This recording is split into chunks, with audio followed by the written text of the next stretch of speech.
and welcome to ISC Talks, the podcast that keeps you informed, inspired, and ready for academic success. I am Carolina, and today we are diving into one of the most exciting yet nerve-wracking aspects of student life, preparing for the International Student Conference.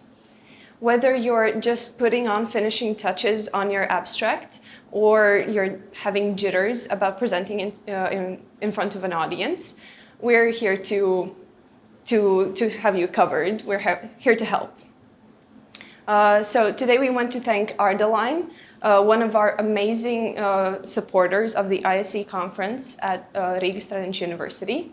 ARDE LINE is the go-to destination for healthcare workers searching for scrubs or medical uniforms that combine style, comfort, and exceptional quality. Whether you're after durable essentials or innovative designs, ARDE LINE has you covered.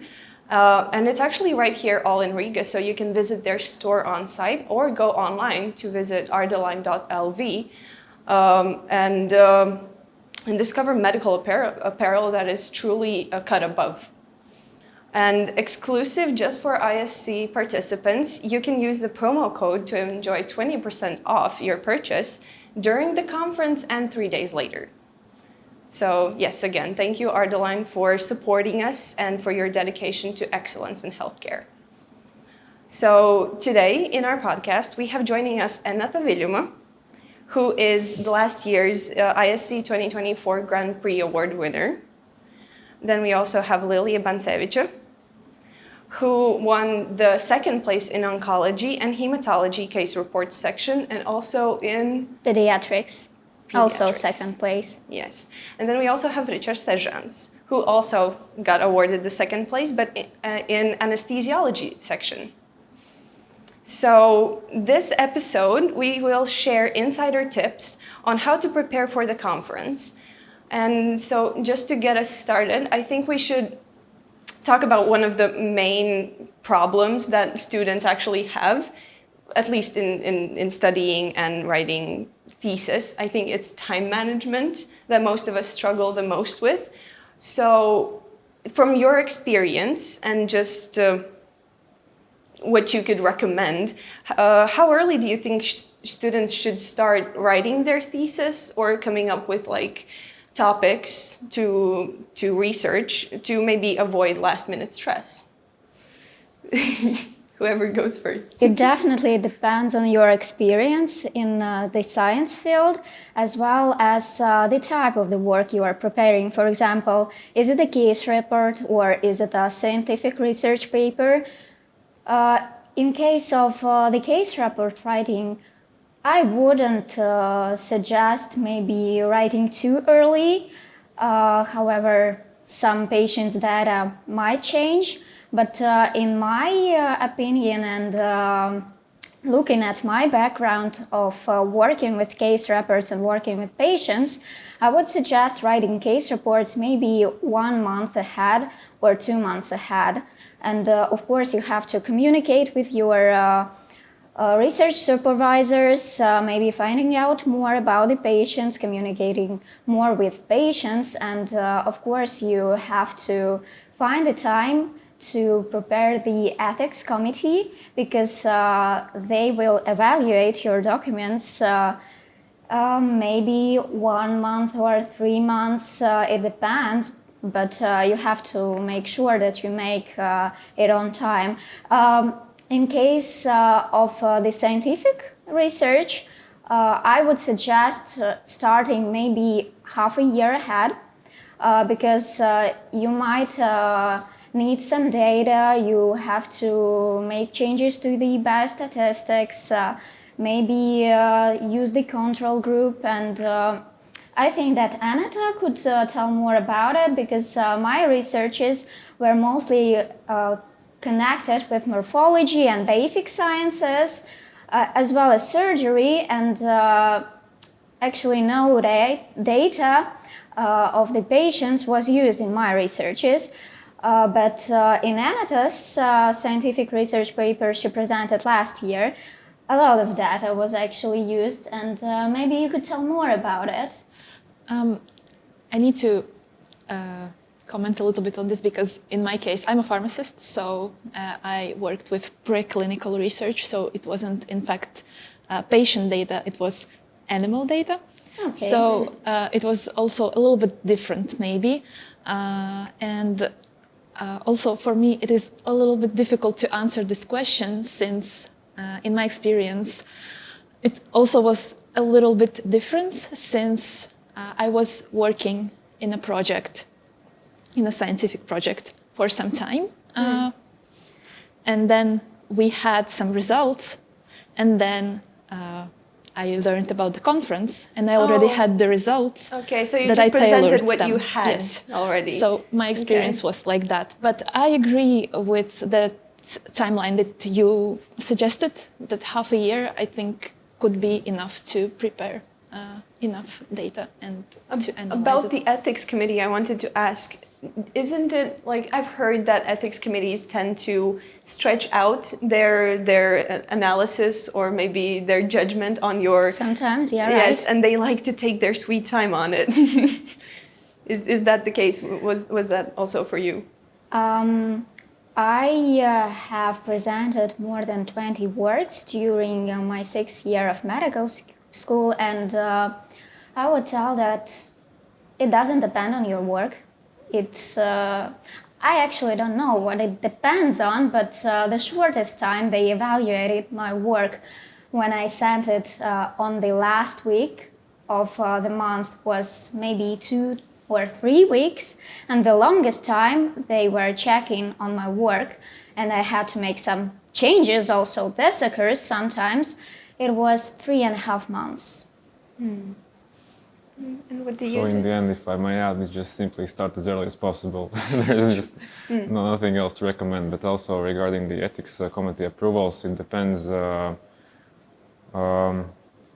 where you need to get this approval, because there is an ethics committee at the university. There is also ethics committee at Paul Stradiņš Clinical University Hospital, which requires you to have actually university ethics committee approval. So there's twice as much work as I've heard. And then there's It's also the same at the East Hospital. Yeah, so that's the same. And there is also, if, for example, in a hospital of orthopedics and traumatology, they have also a bit different workflow. They have their own ethics committee, and you have to, of course, also get their own approval. But as far as I know, they do not need approval from university. So, and usually when I'm developing a research over there at that hospital, they usually send out an approval in about, I'd say, a month. So it's a bit faster, most probably there. But the default suggestion most probably is just to start as early as possible, considering that you most probably will start slowly, understanding what you will do, what will you need to achieve, what will be your methods, your protocols, and then building up your research from that. So it's not like in one evening you decide I will just do the research like this. So if now is like the first semester is over and we're starting the second semester, if I wanted to apply for the conference maybe next year, now would be like the earliest time maybe to start. Why not? Because now it's a great time to start, but it also depends on the data you actually need. If you will have to do, for example, gather plenty of data from many patients, then that will also take time. But if you are working, for example, with someone who is doing his PhD work, he most probably already has some data, so it will be just definitely a lot easier to gather that data. So it just depends on each research paper individually, but the earlier the better, I would say. So the next question I have for you. One more thing about the ethics committee. If you are performing case series or the case report, you must receive also the patient's signature. Of course. You cannot send your documents without it to the ethics committee, because mostly they will not approve it. Well, yeah, it's about the personal data safety, I think, yeah. It's pretty important that no medical data is leaked without their approval. As far as I know, everything has to be anonymous. Of course, you have to have checks and balances for everything. So yes, my next question for you is maybe what strategies can students use to effectively manage their time during the thesis writing process? So maybe that they don't procrastinate as much and don't put it off to like, okay, I'll finish my exams and only then I'll write it. Maybe how can you manage it all? I have one tactic. Also with studies, actually, it's quite weird. I work out quite a lot, almost every day, at least 3 times a week. And whilst I'm getting warmed up for the strength training, or if I'm doing the cardio, I would take my phone or my iPad, and I sometimes write my ideas during my cardio and during my warm-up.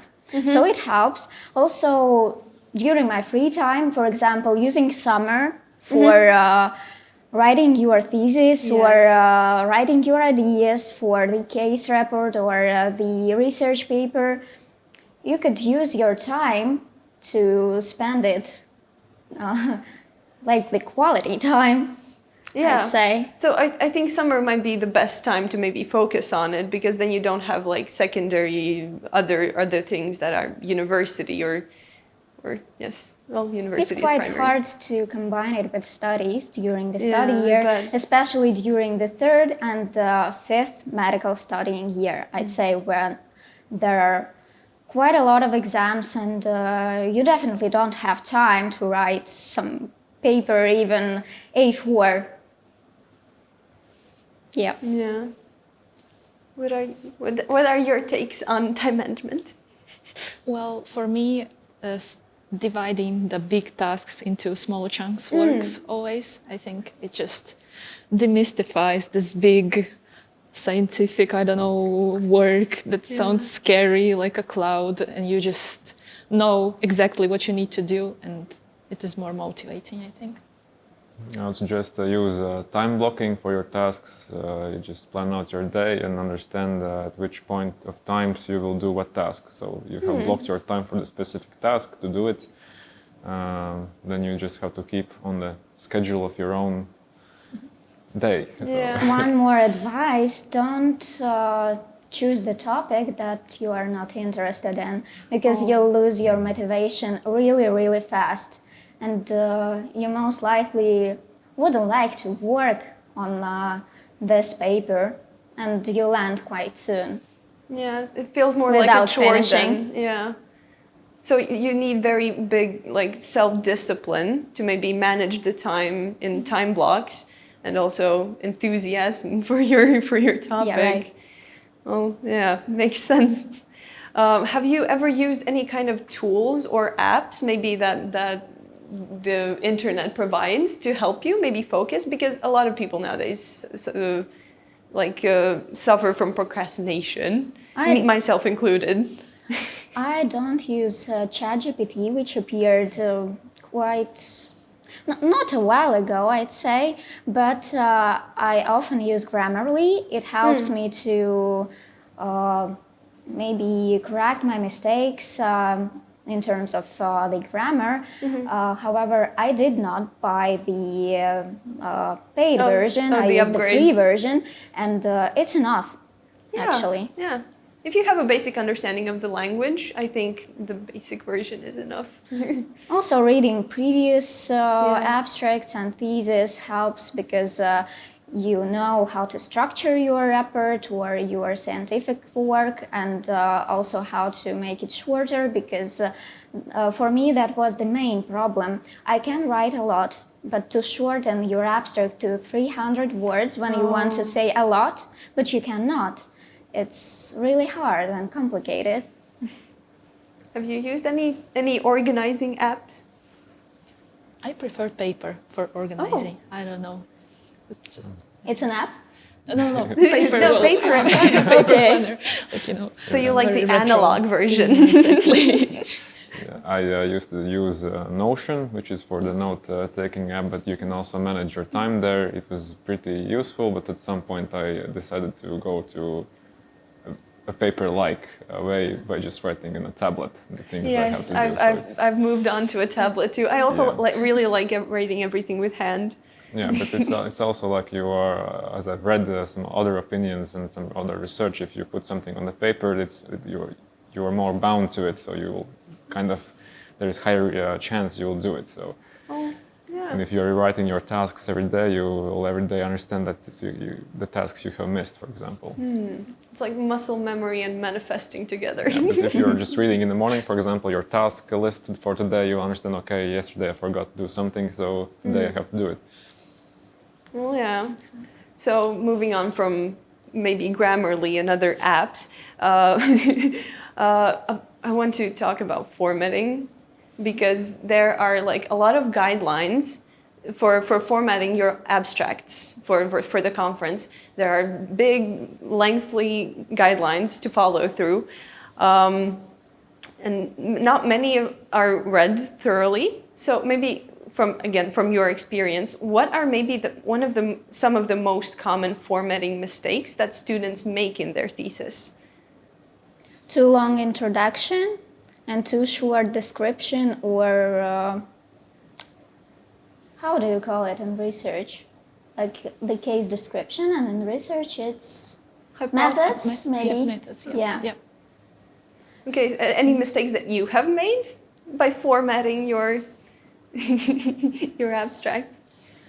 Maybe in the beginning it was a little bit difficult for me to understand what information goes into which section, but once I got it, it was very nice that it's actually divided like that. I'll just simply suggest, considering there's usually limit of characters or words in your abstracts, you should most probably avoid using literature list in an abstract, because abstract is simply just a sneak peek into your research. And when you're presenting your research, then you can use your additional information points. Also, don't use too many keywords, and maybe use some shortenings which you can mention, for example, in introduction or in keywords. For example, I don't know, I'm currently working on a case report of subcutaneous pulmonicularis like T-cell lymphoma, which is shortened as SPTCL, and I use it in keywords like the whole term, and in the case description, I just mentioned the shortened version, which is SPTCL, which also helps you to minimize the word count in the abstract. So have you had like any major challenges following adhering to the word count? Because I have written one little scientific page for my high school, and it was very difficult. I think I wrote 25 pages and they said, no, we just want 5. So how do you stick to that? Yeah, it's just, you just reread your abstract for the second, the third, and the fourth, and the fifth time, and you're just trying to find information which can be condensed, which can be which is redundant, maybe in an abstract, which you can just leave it for the presentation in the end. You just, that's the suggestion, I think. You just read it, and just cut off each time and try to squeeze it in. Of course, there are some tricks which are not maybe exactly supported in the conferences, for example, leaving out some spaces and, using some additional tricks to reduce the character count, but please don't do that, of course. That's not the best style, but of course I personally have to say I have used that trick at the time, and I had no idea what else I can delete. But considering we now have a wonderful apps with artificial intelligence, I think it will be interesting to ask the AI what will be the AI's ideas of cutting down the information to the most basics. So, because they're pretty good at it. But of course, you have to read it and understand whether or not something important has been left out. But it's not a bad idea to do that. So copy paste 5,000 words in ChatGPT. Well, of course, if you're writing a research as a full-on research as a publication, then that's a different story. They usually, I don't even think they have that strict word counting. No, they don't. No. Restrictions, but in case of an abstract, which is just a small sneak peek into your research work, then why not? Just concentrate on highlights and your supervisor will help you with all the rest of the work. Okay, I'm just kidding. Yeah. And in case reports, you just have to remember that you are reporting only what is relevant to your case and what you will be talking about. So if the patient was somewhere else in the hospital or found something else, or was something else was found out about him that's not relevant to your case per se, just don't write it because that's interesting. Just that's not relevant. Well, yeah. You have to say about the present, not the past. Maybe just a little mention Unless it's of important. that. Unless it's important Yes. about the case. Correct. So, I agree. So now we can move on to the content section of your thesis. Again, one of the big problems that students writing a thesis have, well, me personally too, I just can't come up with a topic that maybe interests me, or maybe I have a topic that interests me, but I just don't think it will work good. So my question for you is, what would make a thesis stand out in terms of maybe structure and content and the topic? What would kind of make it pop in a conference, in a competition? As I said before, you have to work in the field Well, you yes. love, and maybe talk with your research supervisor or maybe residents or doctors. They will try to help you with finding the correct topic or the thing that might interest you, same with patients, maybe a rare case, maybe the case series, maybe some type of interesting drug which could be used as a research or the clinical trial, and you could, for example, work on it, maybe with some other people.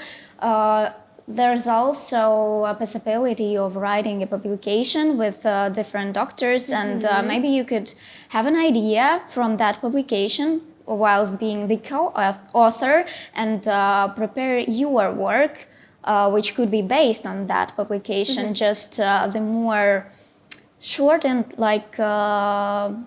part of that publication, the highlight that has interested exactly you. So if you're enthusiastic about it yourself, then it's gonna show. Probably yes. Maybe not enthusiastic about yourself, but about the topic. Well, yes, about the topic, yeah. Yes, I agree with you. And I would say that just try to be in the field, maybe attend lectures. I think in RSU we have an excellent opportunity to attend scientific student clubs where a lot of topics get discussed and you can get an idea. And just be informed also. And I think once you are informed, it's also easier to crystallize that exact topic that you would like to research. How did you come up with your topic? Well, again, in my case, I was working in a bigger project, and that was I was talking about.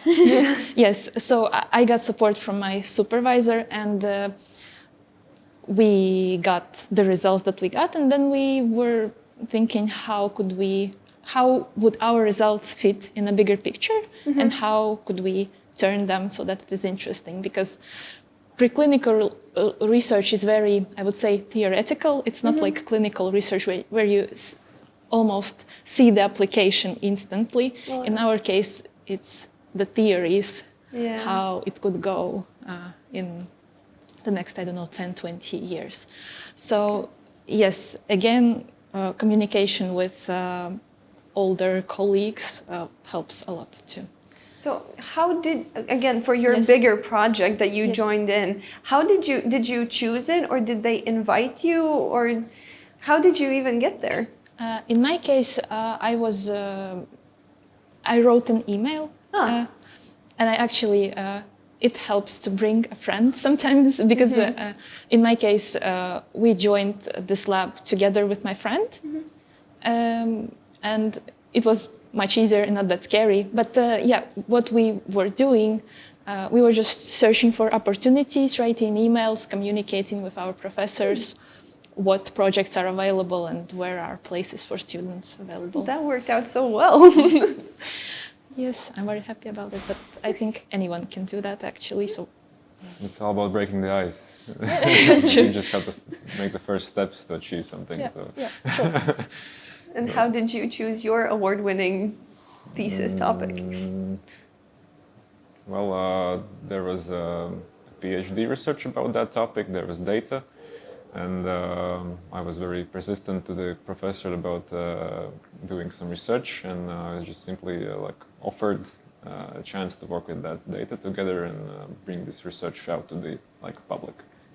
Only a tiny bit, of course, since it's a PhD paper. That's the big project about it. Okay.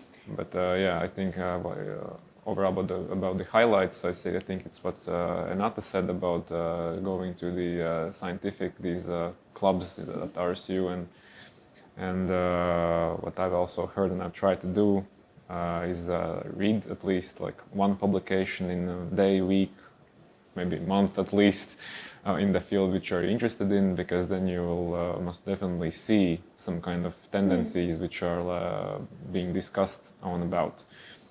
For example, there are many leading papers in medicine about the specific specialties, so just subscribe to an email. So just keeping yourself in the loop. Yeah, just be in the loop and read the at least maybe the headlines if you do not have time, just understand what's going on. And in the end, you'll most probably have accumulated some kind of background of knowledge about some actual topics.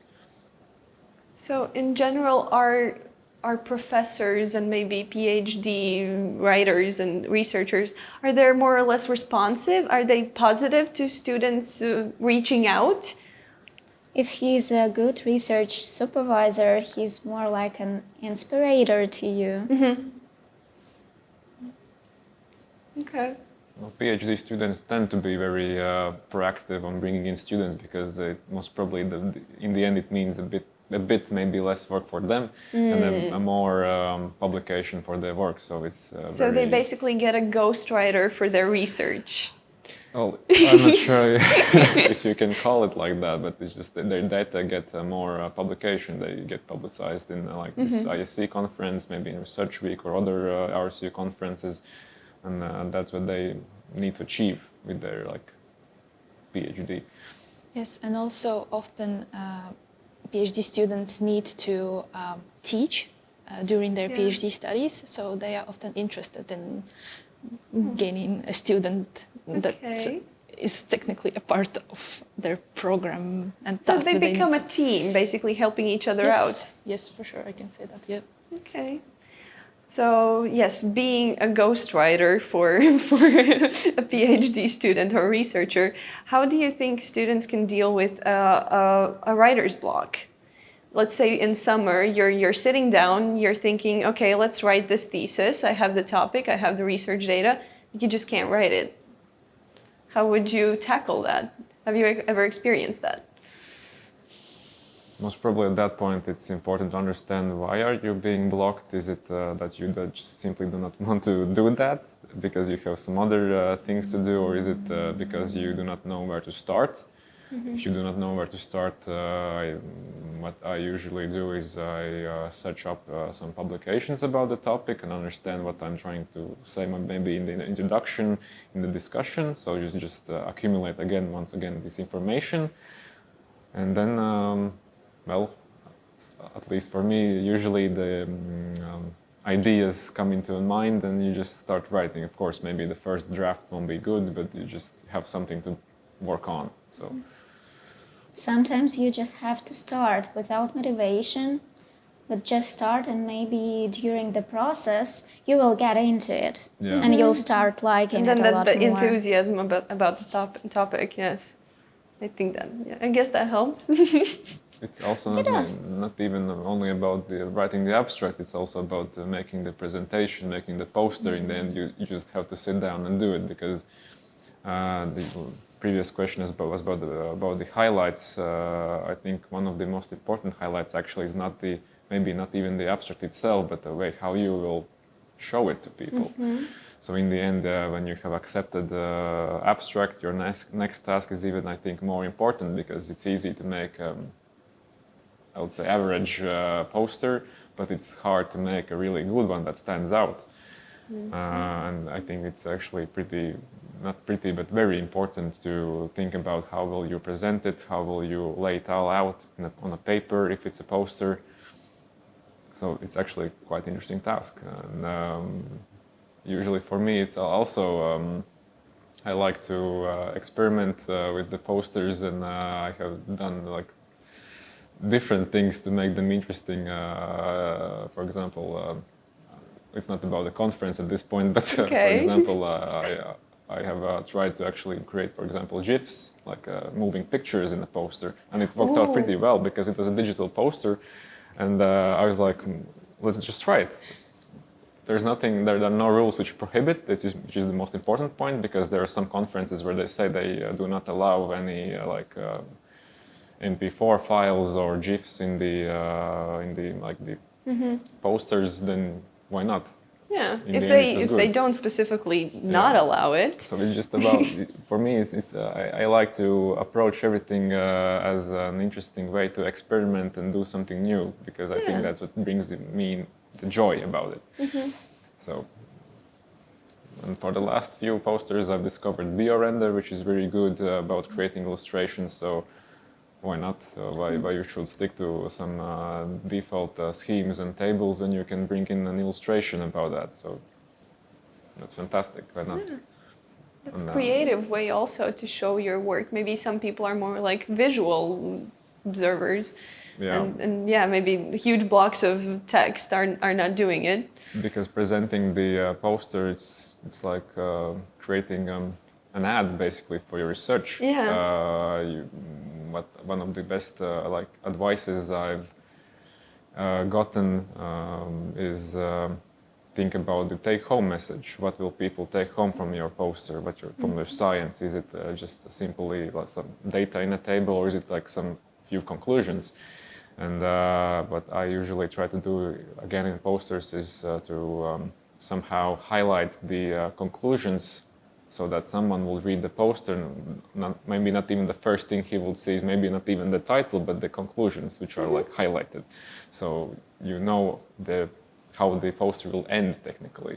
So you know the conclusions. That's your take-home message. So we've already moved on to the presentation part. How did you? That was a beautiful segue, actually.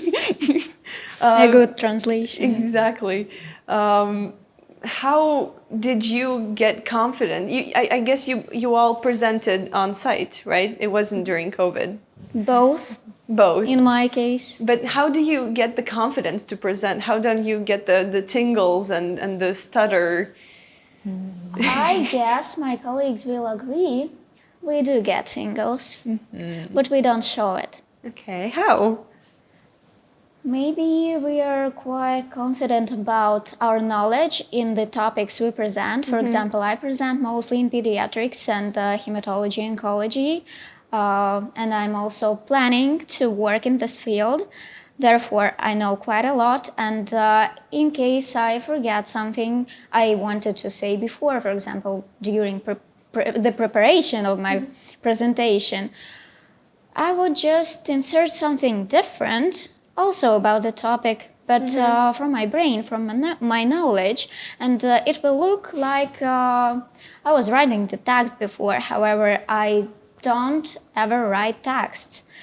I just improvise, and it's fun. It's actually quite enjoyable, and it's also easier to answer the jury's question when you don't have the paper prepared and learned by heart, because it shows that your knowledge is more than your paper. Well, yes, if you're an expert, it shows. But I'm also a visual kind of human, and I could recommend maybe one app. It's actually a page which is called Slides Go, and there are some templates that you could use as ideas for your research paper. The conference would definitely have the template also before you will present. However, you could combine the Slides Go presentation and the gifts and signs that are in their presentations with the RSU conference presentation and make something unique that others will not have, and definitely use less words and more signs, more pictures. That would be my recommendation about it. I would say that this year I decided that I will not treat the conference as a very serious competition. I will think about it more as a maybe learning opportunity, and maybe an opportunity to discuss, to listen what other people are doing in science. And I think that the most stressful moment once you're on site is when you're sitting there and you're counting the people, like, okay, I'm presenting after 3 people, after 2 people, after 1 person. So I decided that no, I'm just gonna listen what those people are telling. And I actually even managed to ask a question, which is not typical for me because I'm more of an introverted person. So, but this was a very nice way for me to stay calm, actually, and even quite confident. And I think it also kind of makes you enjoy the conference more when you're actually actively listening and taking something from it instead of just stressing about it, I think. Last year I was also the head of a scientific circle in RSU, and I had to organize the workshop for the conference, and the day I was presenting both of my case reports, one after another, I also had to prepare the presentation for the workshop, which I was holding the same evening. And during my oncology, when I was presenting the oncology section, I was preparing the presentation for the workshop, and I presented last, and I still got a place. So that doesn't depend on your place in the queue of the participants. It depends on how you show up and how you show yourself up. It's the confidence. Yeah, I have to once again repeat myself. I think Ennata said a very healthy way on how to approach it, because if you approach it not as a competition but just as a conference, which it actually is, it's a bit easier. But one of the, I think, more of the key points about reducing the stress is actually preparing a bit for your presentation. Yes, of course, you don't have to remember all the text from your brain, but just do put out some bullet points, read it once, read it twice, for the 3rd time. In the end, of course, you already know what you want to say, and you'll be confident that you will pass it in the time, which is like another stressor. Most probably, just you have to squeeze it in these 3 minutes or 5 minutes, and so if you prepare for it, in the end, there's nothing to stress for. And the next step for preparing is about thinking about the questions you will expect. So prepare for those as well. Just read a bit more about your topic, think about what people might think, what they might ask, what they might want to clarify beforehand. So just do some prediction for your own research and just search for the answers and just go. There's another way. About the questions that they might ask you in the presentation, I know there are some really tricky questions that the committee can ask, and some really you just don't know, or maybe is it maybe okay to admit that I genuinely don't know the answer to this question? And how would you approach the more trickier questions? I bet you've received some during your presentations. Of course, there have been some tricky questions, but usually it's either you know it, or you can just think out the answer if it's very something like scientific or medicine related. But if it's like a practical question, then just the epidemiology. Yeah, for example, it's either you know it or don't know it. So at the same point, not always not knowing the answer is not always the worst thing that can happen. I think trying to think something big out of nothing you have is a bit higher mistake. So. I think it's a bit worse answering very wrong confidently than just saying, I don't know, let's do a research on this next year. You don't even need to say you don't know. Maybe you can just say it, I did not check that, or I did not researched that during this paper, and that's a great idea to do it next year, for example. So. Did you get any super tricky questions? I had really random questions sometimes, but I don't remember them all. Oh, yeah. No. But I remember that I wasn't quiet. I was never quiet. Okay. Well, the questions I usually receive are related to the paper, and I usually manage to answer them. I think one aspect that you might want to research before is statistics, because sometimes I think, especially for biomedical students, questions about statistics are a little bit tricky. Yeah. So, but yeah. The statistics are interesting for the audience to kind of make sense of it all.